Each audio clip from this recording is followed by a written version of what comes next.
Hello everyone. आज हम पढ़ रहे हैं चैप्टर का पार्ट 5, जिसमें हम पढ़ेंगे जर्मनी और इटली का एकीकरण। तो स्टार्ट करते हैं। सबसे पहले जर्मनी का एकीकरण कि किस तरह से जर्मनी जो है वो एक राष्ट्र राज्य बना। तो जैसे पहला पॉइंट है कि मध्यवर्गीय जर्मन लोगों में राष्ट्रवाद की भावना अधिक थी, क्योंकि जो मध्यवर्गीय लोग थे उनमें सबसे ज़्यादा राष्ट्रवाद की भावना थी।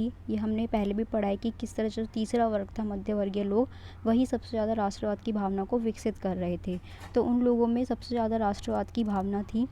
उन्होंने 1848 में जर्मन महासंघ के विभिन्न इलाकों में मिलाकर एक राष्ट्र राज्य बनाने का प्रयास किया।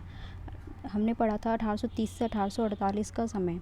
तो उसी बीच में उन्होंने क्या किया, जर्मन के बहुत सारे इलाकों को मिला के एक राष्ट्र राज्य बनाने की कोशिश की, और उनकी इस पहल को राजशाही और फौज ने मिलकर दबा दिया। लेकिन उन लोगों ने हार नहीं मानी, क्योंकि सब लोग उनका विरोध कर रहे थे।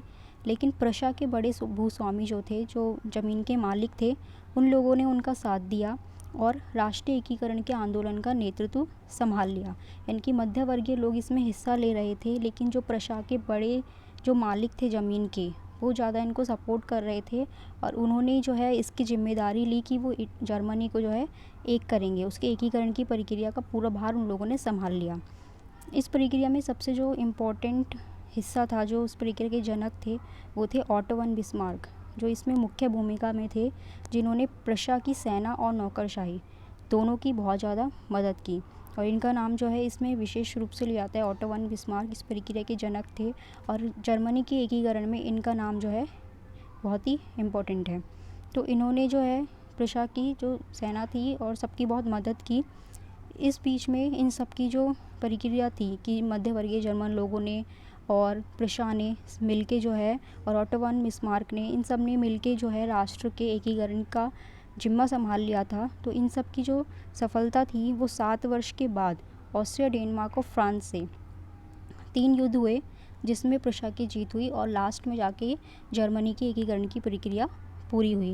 मतलब 7 वर्ष लग गए इनको युद्ध में, ऑस्ट्रिया, डेनमार्क और फ्रांस से 3 युद्ध किए इन्होंने, और एट लास्ट जो है प्रशा की जीत हुई, और जो जर्मनी का एकीकरण था उसकी प्रक्रिया ख़त्म हो गई। और उसके बाद जो है वहाँ का एक राजा बनाया गया, विलियम प्रथम। जनवरी 1871 में 1871 में प्रशा का राजा बनाया गया विलियम प्रथम को। प्रशा का राजा था क्योंकि प्रशा ने ही जो है उनकी बहुत ज़्यादा मदद की थी, तो प्रशा का राजा था विलियम प्रथम। उसी को जर्मनी का सम्राट भी घोषित किया गया। तो इस तरह से जो जर्मनी था उसकी एकीकरण की प्रक्रिया संपूर्ण हुई और ख़त्म हुई। हम पढ़ते हैं इटली का एकीकरण कि इटली में किस तरह से जो है इटली कैसे एक हुआ, क्योंकि इटली में जो था बहुत ज़्यादा विभिन्नता थी। इटली 7 राज्यों में बटा हुआ था,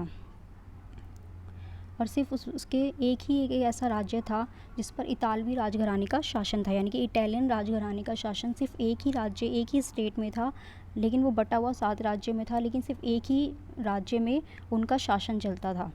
तो इसमें जो है 3 लोगों की मुख्य भूमिका नज़र आती है। जैसे कि जर्मनी के एकीकरण में मुख्य भूमिका में ऑटो वन बिस्मार्क थे, इसी तरह से इटली के एकीकरण में 3 लोगों ने मुख्य भूमिका निभाई थी। सबसे पहले हैं जोसेपे मेस्नी। जोसेपे मेस्नी जो थे, उन्होंने यंग इटली नामक एक गुप्त संगठन बनाया था। एक गुप्त संगठन बनाया उन्होंने, यंग इटली, जिसमें जो है जिससे उन्होंने एकीकरण के लिए आंदोलन का नेतृत्व संभाला था।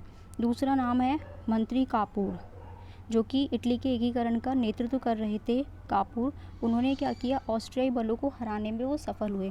क्योंकि क्या था, जो इटली जो था वो 7 राज्यों में बटा हुआ था, तो अलग अलग हिस्से पे अलग अलग लोग जो है शासन चला रहे थे। जैसे पश्चिमी भाग में अलग था, उत्तरी भाग में अलग था, पूर्वी भाग पे अलग शासन था।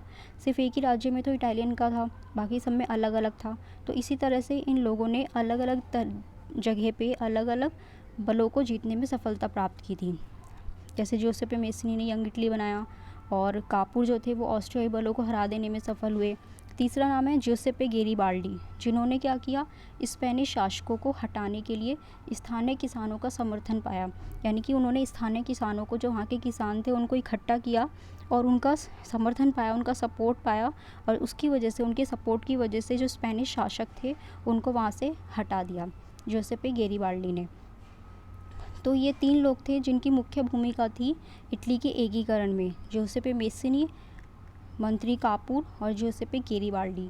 तो जोसेपे मेस्नी थे, उन्होंने यंग इटली का गुप्त संगठन बनाया, और जो कापूर था उन्होंने ऑस्ट्रियाई बलों को हराया। जोसेपे गेरिबाल्डी ने स्पेनिश शासकों को हटाने के लिए किसानों का समर्थन पाया। तो इन तीनों ने मिलकर जो है इसका इटली को एक करने में मुख्य भूमिका निभाई।